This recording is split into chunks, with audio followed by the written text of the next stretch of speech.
All right, thank you, Neville, and thank you everyone for staying so long. We're at the end of a long day after many, many presentations. What I thought I would do, just open it up, is do something a little bit different in terms of a presentation, make it a bit lighter, make it so you can engage with the topic, because I know that there's a lot of people in the room that don't necessarily work with the mineral sector. So I wanted to reflect on change in the mining industry, and I want to do that from 3 different perspectives. And I want to really do this because we're now 20 years into a journey of having the Sustainable Minerals Institute at the University of Queensland.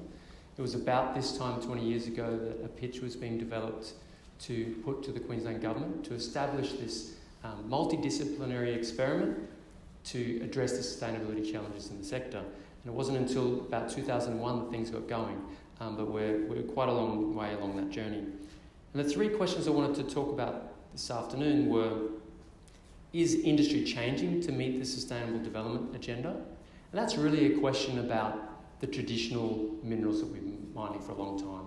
And has that reform process around sustainability led to better environmental and social outcomes? The second question I wanted to touch on was what Karen was talking about earlier. Is the Sustainable Development Agenda actually changing the makeup of the industry? Are we mining new and different things because we're trying to address other sustainability challenges? And that's really an emergent part of the sector. And the final question is, does society need to change our understanding in the industry to achieve the Sustainable Development Agenda? And this is the hidden part of the sector, the part that we've been potentially neglecting, the part we don't think about when we think about minerals. So let me start with number 1. Are we actually changing the traditional part of the mining sector? Are we making it more sustainable? And there'd be plenty of ways in which we could look at answering that question. I've written a book on that topic, so there's plenty of different ways. I've done that in the past. We can look at the processes, we can look at the policies, we can look at the capabilities in the sector, we can take the performance around energy, around water. I want to look at outcomes though, and I want to look at perhaps the most important aspect of mining's impact on the environment and communities, and that is something called tailings. Tailings is the residue of processed mineral ore. It's the leftover waste after we've taken out the mineral commodity that we want.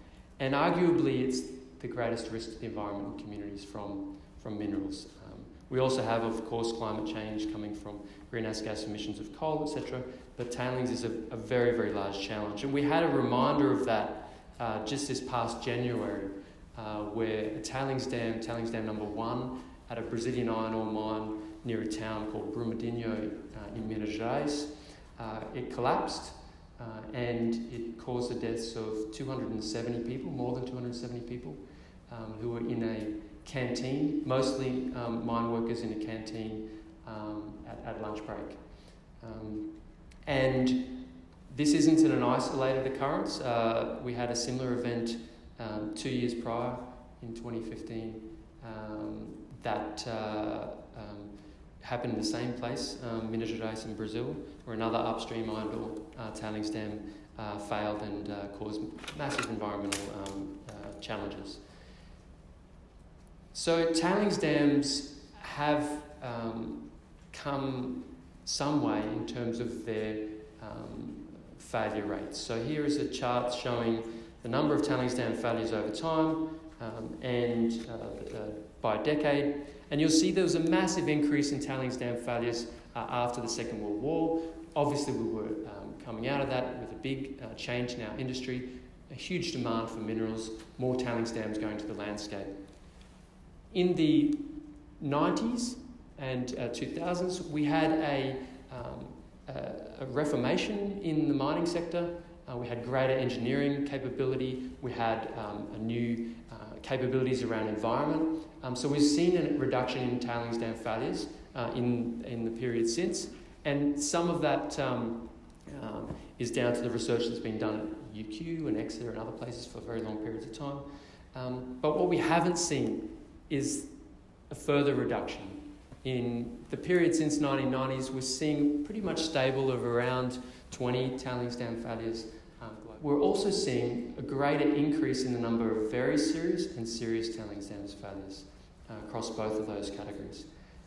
Part of the reason for that is that we now have ore grades in decline. So ore grade is the concentration of the mineral that we want in the rock that we're mining, and ore grades have been across various metals in free fall over time.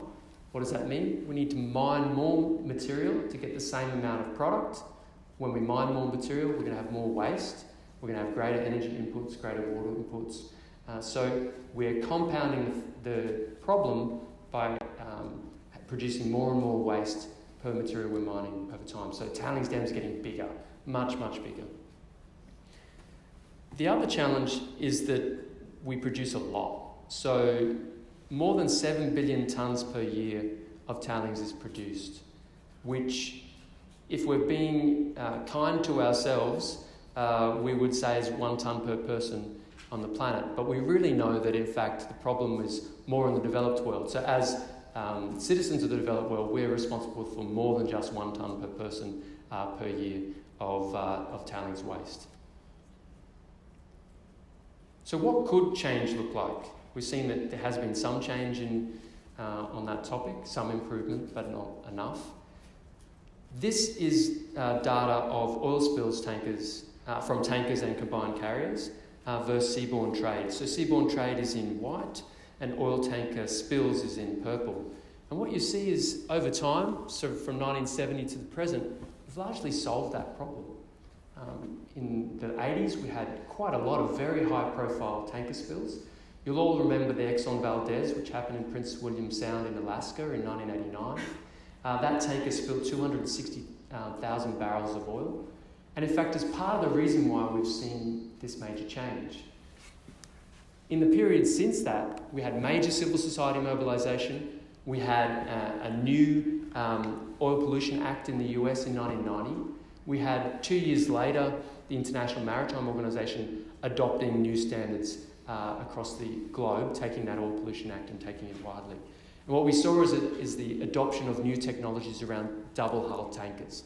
So instead of having a single shell around the tanker, we had a double shell. So if there was a tanker incident where the shell of the tanker was breached, we had some safeguard that would stop that spill from occurring. So we've seen that in seemingly intractable problems can see change.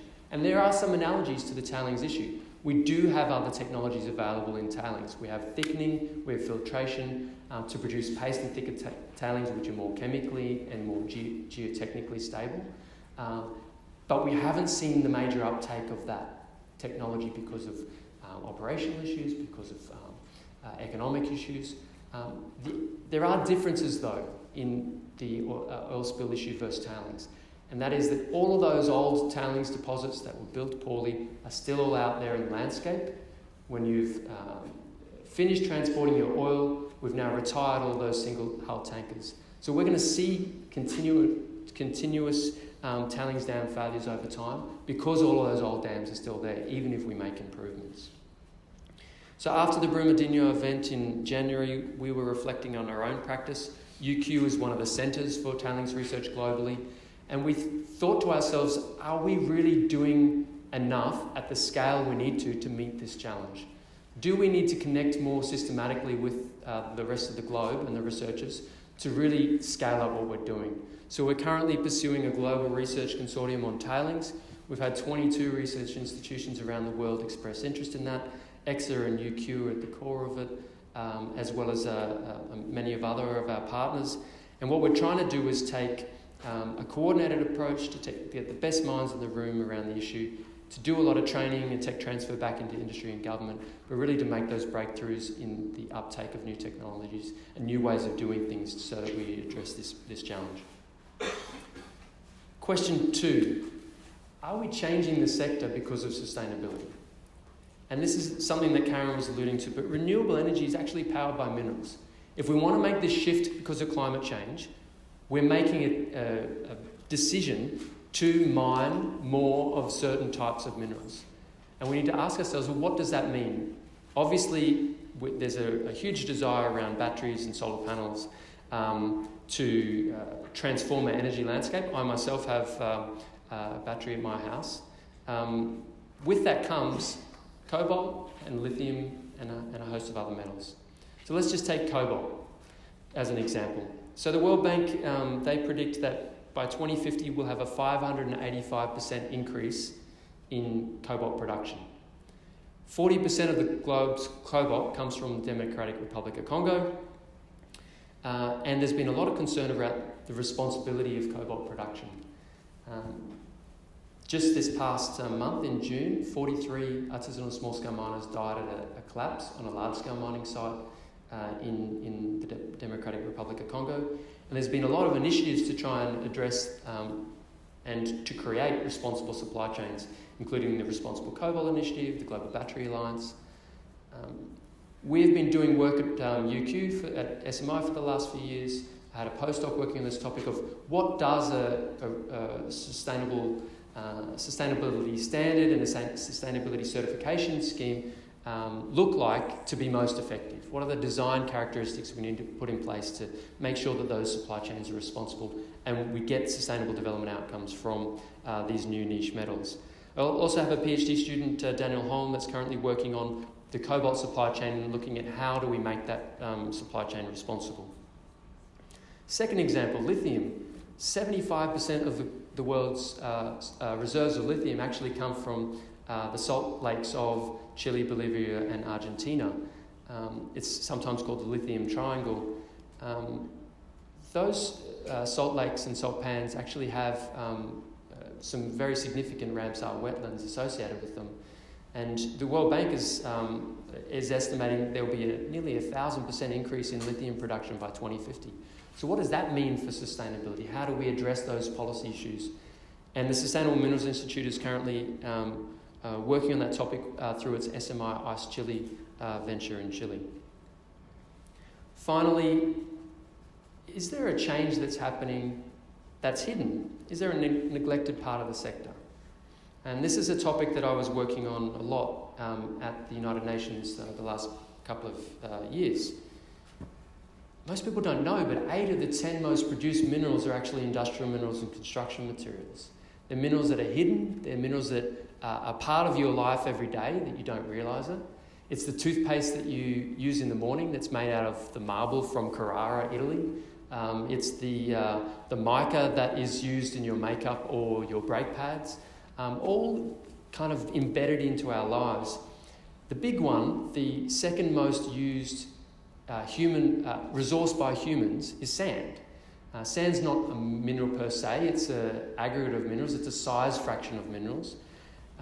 But to give you a comparison, in all of humanity, we have mined only 3 Olympic-sized swimming pools worth of gold. In all of humanity, just 3. In a year, we mine 10 million Olympic-sized swimming pools of sand. If you look at the literature on minerals and sustainability, there's almost no literature on construction materials and industrial minerals. The commodities that humans use most, that probably have the most sustainability impact. All of the literature that's out there is on copper, it's on gold, it's on the minerals that look shiny, but perhaps aren't the minerals that lead to sustainable development. And then we ask ourselves different questions. So I've been working in Fiji. Fiji ran out of construction materials after Cyclone Winston. The commodities most used for disaster reconstruction, especially in the era of climate change, are sand, gravel, cement. So disaster reconstruction is a really important topic.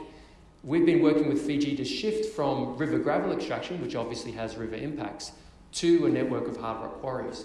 These are the kind of sustainability questions that minerals can help us answer if we change our perspective on what the mining industry is. So finally, I'll just say a note about tomorrow. We are going to have some workshops on the role of universities as change makers for sustainable development, and also how we establish a global network of universities around sustainability in mining. And just to acknowledge the kind of capabilities that we have in the room with Exeter and University of Queensland, we are the world-leading mineral institutions. We are connected to the other leaders in our field, whether they be UBC, whether they be Cape Town, and other institutions. So the collaborations that are happening between our institutions offer us a really good platform to make a contribution and to achieve the goals of our organisations, which is around creating change. So I'll leave it there, and thank you very much.